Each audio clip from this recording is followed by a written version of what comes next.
Bonjour tout le monde. Bonjour. Salut Jérémy. Salut Phil. Alors si vous êtes là, c'est pour regarder cette merveille que Jérémy va nous montrer aujourd'hui. Alors c'est un Rivière et Bar, c'est écrit dessus. Voilà, c'est une Riviera et Bar, c'est le modèle CE442A. D'accord, déjà un petit quelque chose sur Rivière et Bar. Rivière et Bar, c'est une marque française. Et ils fabriquent des machines qui sont de ce que nous on appelle l'espresso débutant. Jusqu'à certains trucs qui sont presque dans du semi-pro avec des double chaudière et autres. Ouais. Donc c'est des machines qui sont assez intéressantes. Donc ça, par sa taille, c'est une machine débutant. Eh bien, bien vu. C'est donc comme je t'ai dit, le CE442A. C'est la grande sœur à la 342A. D'accord. Quelle est la différence? Alors, au niveau esthétique, il n'y en a presque pas. Ouais. La seule différence se situera au niveau des doses, Ouais. qui sur la 442A, les doses sont programmables, donc ça nous permet d'enregistrer une dose ou deux doses pour l'expresso. Et la 342A, c'est pas programmable. C'est là la différence, donc c'est un confort d'utilisation selon les goûts de chacun, quoi. D'accord. Ben, c'est déjà dose programmable, c'est assez intéressant. C'est pour juste mettre et revenir. Déjà, en termes de look, c'est super sympa. C'est tout en inox brossé, en fait. Alors, en fait, là, on retrouve vraiment les codes qu'on aime chez Riviera et Bar. Hein, l'inox brossé, les courbes, parce que c'est vraiment pas carré, c'est vraiment bien étudié. Tu as de l'inox brossé courbé vraiment partout. Et ce qui est cool avec l'inox brossé, c'est que, comme c'est déjà brossé, ça ne va pas prendre les rayures. Il n'y a rien. Donc, c'est vraiment super sympa. Trace de doigts aussi, c'est beaucoup plus facile. Voilà. C'est vraiment une machine qui a une belle gueule, quoi. Avec de l'inox au-dessus. Ouais, pour le chauffe-tasse, voilà. Qui est pas très joli, c'est un repose-tasse plus qu'un chauffe-tasse. Ouais. Mais par contre, pour en revenir un peu au côté look, c'est une machine qui, selon moi, pourra trouver sa place dans n'importe quelle cuisine, que ce soit de face à la salle où il peut y avoir du monde, ou dos à la salle, parce qu'à l'arrière, c'est assez joli. On a une vue sur le réservoir d'eau. Ouais, je sais. On va voir ça peut-être quand le caméraman va passer bas pour voir, parce qu'on peut limite dire bonjour de côté. Je pense qu'on peut voir le visage. Bon, je veux pas faire. Allez. Donc non, vraiment, c'est vraiment sympa au niveau look. Après ça, on aime pas, c'est pas à nous de le dire. Ouais. Ce qui me plaît moi sur cette machine, c'est surtout les dimensions, parce que bien que ce soit une machine compacte, tu vois au-dessus, on peut poser beaucoup de tasses. Ouais. On a un réservoir d'eau d'1,2 litre. Que j'ai vu, on a la cartouche filtrante dessus, mais ça se retire par où du coup là? Alors, ça se retire par l'avant. Tu ne pourras pas le faire tant qu'il y a le porte-filtre. Je peux? Je t'en prie. Il n'y a pas de blague, ça va pas exploser. D'accord. Voilà, donc très rempli. Hein, mais... Ouais, donc c'est une très grande réservoir d'eau. On peut mettre une cartouche filtrante. Ça, c'est un très bon point aussi. On peut mettre une cartouche filtrante. Qui plus est, la cartouche est fournie avec la machine par Riviera et Bar. Donc ça, c'est un très bon point. C'est vraiment la cartouche qui ira avec la machine. Donc très important, il faut toujours mettre la cartouche filtrante. Votre café aura un meilleur goût et ça entretient la machine aussi. Voilà, tout à fait. Donc 1,2 litre. Il y a quelques petits points que je vais te montrer au fur et à mesure. Comme d'habitude, je garde des surprises, je ne vais pas tout dire au début. C'est ça. Ouais, voilà, c'est bon. Donc, alors aujourd'hui, je vais te présenter aussi de ce côté les petits boutons et que je vais t'expliquer au fur et à mesure. Mais bon, tu as le bouton Power, tu as le bouton, donc c'est toujours des leviers. Là, je passe en mode vapeur, je passe en mode café. D'accord. Donc voilà, c'est vraiment très simple. La LED, c'est le chauffe, c'est ça? La LED, c'est la mise en chauffe, ouais. Lorsque ça clignote, c'est que c'est en chauffe. Lorsque ça ne clignote plus, c'est que c'est bon. Là, c'est bon pour l'extraction. Extraction ou robinet d'eau par la buse. D'accord. 2 doses, donc 2 tasses de café. Une tasse de café au-dessus. Donc là, il y a des réglages d'usine qui sont par contre paramétrables personnellement en restant appuyé sur le bouton durant le temps de l'extraction. Et au moment où on considère qu'on a atteint la dose qu'on souhaite, on relâche le bouton et la machine enregistre automatiquement la dose. C'est très très simple. Mais de toute façon, je les ai enregistrés. On va faire un café. Ouais. Enfin, sauf si tu avais un autre truc à montrer. On peut montrer au fur et à non, mesure. je vois une voiture, sinon, mais ça... Ouais, ça c'est très bien, le bon coin. Non, non, vraiment rien d'autre. Je vais t'expliquer des petites choses au fur et à mesure. On va commencer par le café moulu. D'accord. Parce que là, c'est le filtre 2 tasses que tu as laissé dans le porte-filtre. C'est ça. Filtre qui est en alu. Je ne l'ai pas dit quand j'ai retiré de la machine, mais c'est en alu. C'est en alu et c'est du pressurisé. Oui. Enfin, le filtre est pressurisé. Je te laisse le montrer sur celui-ci à la rigueur. Ça, c'est le filtre 1 tasse. Donc, les 2 filtres qui sont livrés avec la machine, c'est des filtres pressurisés. Le concept d'un filtre pressurisé, c'est plein de trous à l'entrée. un seul trou à la sortie. Et entre les deux, il y a un chambre de pression qui va monter le café en pression et qui va générer cette espèce de mousse créma que vous voyez sur l'expresso. Ce qui veut dire, avec une filtre pressurisé, vous n'êtes pas obligé d'avoir un moulin.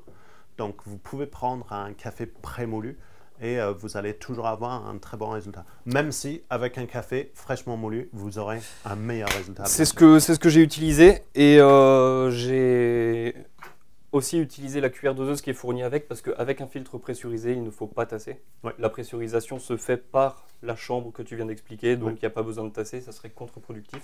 Je te laisse faire un petit flush. Oui, enfin, je te laisse faire un petit flash oui, parce bah. que c'est de ton côté. Hop, donc elle était en chauffe. Voilà, le petit flush. Le petit flash, toujours important pour retirer. Attends, on va faire un truc. Tu peux appuyer sur le bouton là, le même bouton que j'ai. Ouais. Vas-y, hop, voilà. Mais c'est super classe, ça. Mais... Ah, mais Alors- du coup, je peux plus retirer le réservoir d'eau. Ça, c'est pas grave. A priori, quand tu fais ça, c'est que tu vas te servir et qu'il y a de l'eau. Oui, Donc, ben, en soi- ouais, on va soulever les tasses. C'est parce que c'est toujours le problème quand vous faites couler un espresso. C'est la forme des tasses qui fait quelque chose, mais aussi c'est la distance que ça va couler. C'est pour ça, sur des grosses machines comme la E61 qu'on a derrière, et c'est souvent intéressant d'acheter une hausseur de tasse. Comme ça, le créma n'est pas cassé. Donc ça, c'est que quelques centimètres, mais c'est quand même un Ah, ben sacré, quelques centimètres, ça fait la différence. ça fait la différence. Parce que là, que ce soit la forme des becs, la forme des tasses ou la hauteur, tout ça influera sur le résultat en tasse, la créma La créma. qu'on cherche, que tout le monde aime. Donc voilà, ben là on a fait le flush, tu as juste à insérer le porte-filtre, mettre les tasses en dessous et moi je lance Je suis pas de face, c'est un peu plus compliqué. Je vais me mettre de face pour une fois. T'es pas au groupe. Non, je ne suis pas au bout. Voilà. Pardon, excuse. Hop, tu lances? Vas-y. Donc 2 tasses, 2 doses que j'ai programmées tout à l'heure. T'as entendu? Ah, mais on a un pré-infusion. Il y a une pré-infusion en plus. Et là, Ça, c'est un et- très très bon point. ouais, et si on a bien fait attention, on a une pré-infusion qui est longue. Un Ce qui pré-infusion permet long. vraiment au café de s'imbiber et l'extraction, ben, on voit le résultat. Hein. Tout l'intérêt d'un pré-infusion est bien sûr d'envoyer un peu d'eau à basse pression sur la galette de café pour laisser sortir les arômes avant la vraie extraction qui va venir derrière à 9 bars pour avoir un résultat en tasse qui est super joli. Voilà, donc là c'est avec du café moulu de tout à l'heure. On voit que le filtre pressurisé est efficace. Et tu as un super dose dessus qui a coulé dans le temps. Donc, Voilà, donc moi j'ai programmé ma dose pour avoir un expresso relativement court parce que c'est comme ça que je les préfère. Ouais. Et puis bah, on va goûter ça. ce qui est important. Hein. Ouais, très réussi. Hein. À force, le créma qui est dessus est bien consistant. Moi ce que je note c'est surtout la température. Parce que en général avec une machine à thermobloc, on risque toujours d'avoir une température soit trop élevée, soit trop basse. Là, c'est vraiment pas le cas. Je trouve que par rapport à ce café, la température est vraiment bonne. Non, et c'est un point important. Souvent, quand nous on regarde des machines débutants entrée de gamme comme celle-ci, qui n'ont pas les choix de température dessus, c'est toujours un point que nous on regarde, c'est sur la température et sur la consistance de température quand on essaye de sortir plusieurs shots. Voilà, donc moi j'ai récupéré ça. Alors en général, la knockbox est juste à côté de la machine, donc on met pas des gouttes partout. Ouais. Forcément. Alors, du coup, tu vas utiliser le busalé qu'on a vu tout à l'heure. Alors d'abord, je vais te montrer quelque chose. C'est simplement, je vais Ouais, sortir ce filtre, je vais changer le filtre et je vais te montrer qu'on peut également extraire de la dosette ESE. La D'accord. dosette ESE, donc on rappelle, hein, c'est une dosette qui reprend les codes standards de l'expresso, c'est-à-dire environ 7 grammes pour une dose, Et pré-tassé. et pré-tassé, c'est-à-dire là on est sur ce qu'on appelle des dosettes dures, qui est le contraire des dosettes souples qu'on trouve partout dans le commerce. Ouais. Donc, je te donne ça, Et je vais me mettre en face de la machine cette fois pour Voilà. avoir, et moi je vais utiliser ce petit pichet. Petit flash, s'il te plaît. Autant pour moi. Alors, je vais utiliser ce pichet parce que je vais faire un latte macchiato. D'accord. Voilà, un latte macchiato dans un petit verre, on innove. Par contre, je vais activer et je vais devoir bien viser parce que avec 2 becs, c'est pas forcément évident. Ouais, d'être en face, c'est un peu. c'est un Voilà, peu plus mais on le verra au moment où ça va couler, on va pouvoir régler ça. Ah ben on est bien. On est pas mal. Un petit peu plus vers toi. Voilà. Mais les becs sont assez espacés, donc pour des tasses à expresso, il faut faire peut-être un petit peu attention sur quand vous passez le Ouais, tasse. il faut que la tasse soit bien positionné, quoi. J'ai appuyé sur 2 tasses. Ah non, ah non, ah Non, non, t'as- ah non, non, non, non, non, j'ai juste programmé plus long que je pensais. J'ai rien dit. Donc, Alors comment- j'active la vapeur tout de suite. D'accord. Voilà, donc j'ai tiré le bouton vers moi, c'est aussi simple que ça. On va faire la buse, on va faire le lait à partir de la buse. Donc en attendant que ça chauffe, je te montre déjà que la buse c'est détachable. J'allais dire en un tour de main, mais en fait non, en un demi-tour de quart de tour. Ouais. En fait, il y a juste un petit clip à faire. On enlève et on peut l'entretenir au robinet Ben, c'est pour sûr. pas laisser le lait sécher à l'intérieur, parce que c'est ce qu'on appelle une buse assistée. Ce qui D'accord. signifie que ça aspire le lait, ça aspire l'air pour l'injecter dans le lait. Ce qui fait que forcément, ça aspire également un peu de lait. Ouais. Donc, et aussi. C'est prêt, donc pendant que tu. Déjà Oui, oui. Sur ce type de buse assistée, ce qui me permet de faire un mousse un peu plus facilement, c'est que vous n'avez pas besoin d'avoir le coup de main sur une buse vraiment barista. Ça va aspirer un peu l'air, ça va créer un peu un effet bain moussant. Je Un sais peu pas quand tu vas. Ah oui, on peut voir l'effet bain moussant que Jérémy a pu créer. Alors, je joue avec la hauteur pour par moment boucher le trou qui se situe en haut de la buse, D'accord. parce que c'est ce trou qui aspire l'air. Et par la circulation de l'air, ben, on a ça. Mais t'inquiète pas, on arrive à un résultat quand même. Et l'intérêt que Jérémy a pris une pichet en inox, c'est qu'en mettant sa main en bas, vraiment sur le lait se situe et pas la mousse, il va pouvoir contrôler la température de sa mousse de lait. Voilà, parce qu'un lait trop chaud va perdre toutes ses qualités. Et ça va aussi cramer le café derrière. Donc c'est dommage de faire une jolie extraction de votre café et ensuite le recramer derrière avec un lait trop chaud. On conseille en général une température d'environ 65 degrés. Le repère manuel, on va dire, c'est à force de s'entraîner, on le sait, mais sans thermomètre, on considère que lorsque ça devient trop chaud, pour laisser les doigts plus que 2 secondes, c'est qu'on est à la bonne température. De toute façon, il vaut mieux un lait à peine trop froid que beaucoup trop chaud. C'est vrai. Donc, je disais sur les buses assistées, donc ça va créer un espèce de bain moussant. Il ne faut pas avoir peur. Ce qu'il faut en fait, c'est travailler votre lait après que vous avez fini de le monter. Donc, Voilà, parce que ça donne ça. Ça donne ça en sortie de pichet. À l'impression, c'est pas très joli. Toujours important, faire le flush après que vous avez monté votre lait. Ça va retirer un peu de lait qui était remonté dans la buse. Donc, il faut couper entre 2 pichets et il faut surtout travailler le lait pour remélanger les grosses bulles avec les petites et faire les tapots de pichets sur le comptoir. Ça va casser les grosses bulles et vous aurez un résultat beaucoup plus lisse. C'est quand même l'intérêt de la chose.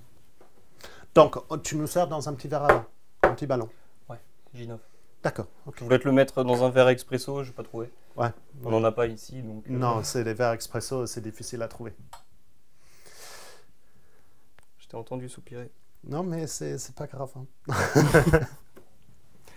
Voilà. Non, mais t'as un gel.